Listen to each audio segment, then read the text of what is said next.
Martin, here we are in Oxford at the end of the College of Bishops.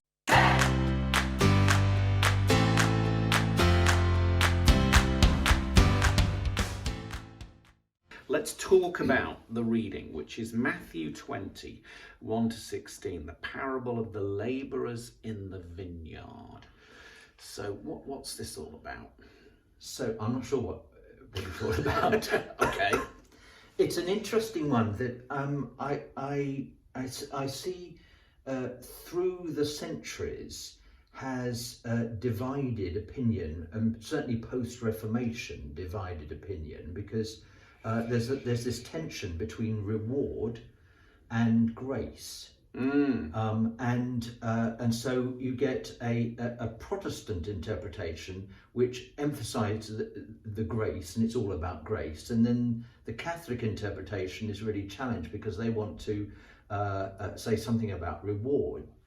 And I suppose what I get from this is, first of all, that it's God is free to give grace to whomever God chooses, and so you have this sense that everybody ends up being paid the same, and that's God's graciousness to reward, as it were, everybody who comes to work in the vineyard.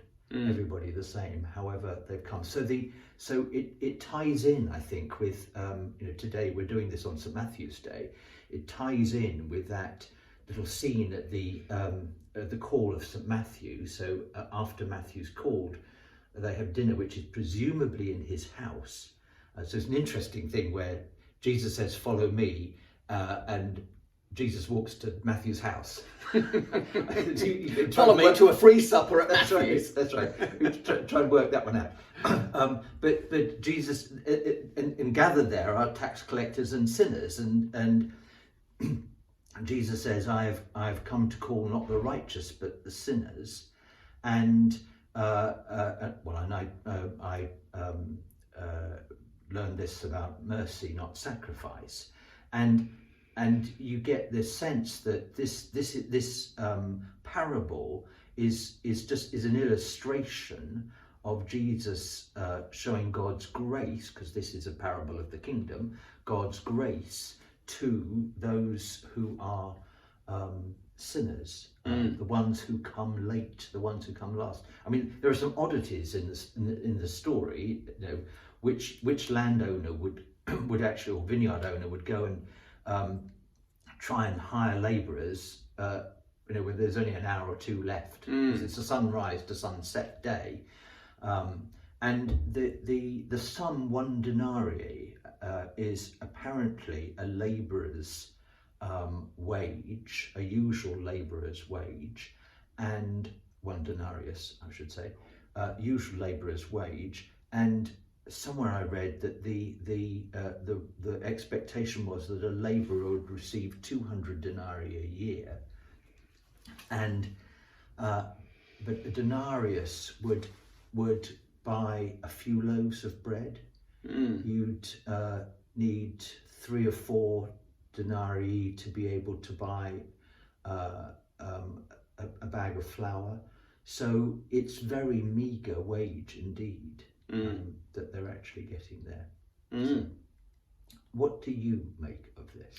Well, you've covered quite a lot of ground there. One of the things is, of course, it starts too late, Matthew 21 to 16. Jesus sits down the disciples and starts at Matthew 19:28, and he says, "At the renewal of all things, you will sit down with me and judge the 12 tribes of Israel. But you need to understand that many of the first will be last and the last will be first." Then he starts the parable. So the parable is clearly about at the renewal of all things at the end of time. So the end of the working day in this parable is the end of time. So my assumption is those are the spectacles through which we need to understand and he repeats parable. the last will be first and the first will be last at the end of that. At the end. So clearly there's that going on here. And there's a couple of interesting details in here.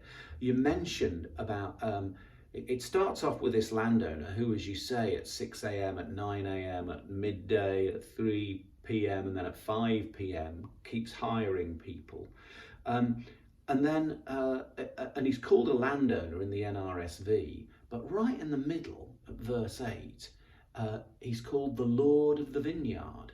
And he says to his manager, go off and give them their pay. So obviously we're back to this sense of, the end of time. This is the Son of Man on his throne judging. So it's shot through there.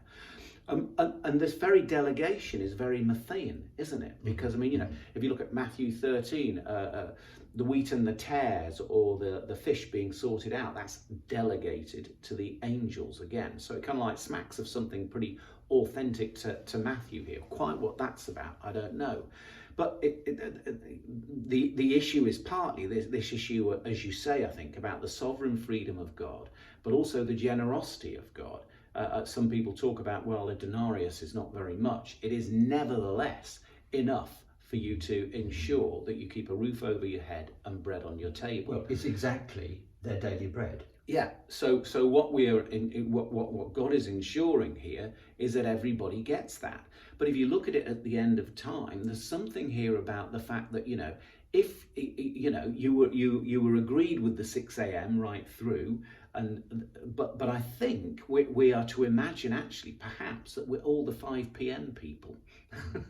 That actually we're the people who are the latecomers to this, but in God's great generosity towards us, we are given that which we need at the end of time by our loving and generous God.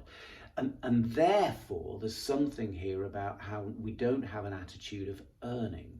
Mm-hmm. It's very interesting, the psychological studies of people who have achieved greatness and how they would not always, but very often put it down to themselves and their ability, whereas other studies happen to show just what happenstance and luck is involved in a confluence of circumstances enabling it.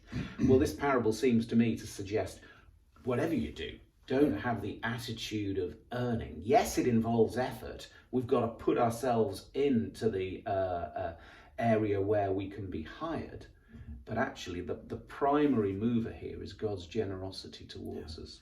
And I'm just struck that there are echoes, that you could play this off against the prodigal son, where the elder brother is like the people who were first in the vineyard, and then are complaining that the younger brother turns up, gets the feast at the last minute. And you've got the same dynamic of grudgingness in there. Yeah. And yet we're called to, we're the ones, if you taking your line, we're the ones who are just thrilled that we've been included at all. Yeah, we are to rejoice that our brother and sister has been included with us, rather than regard our inclusion as only being kind of worthy of celebration if it means the exclusion of somebody else. Yeah.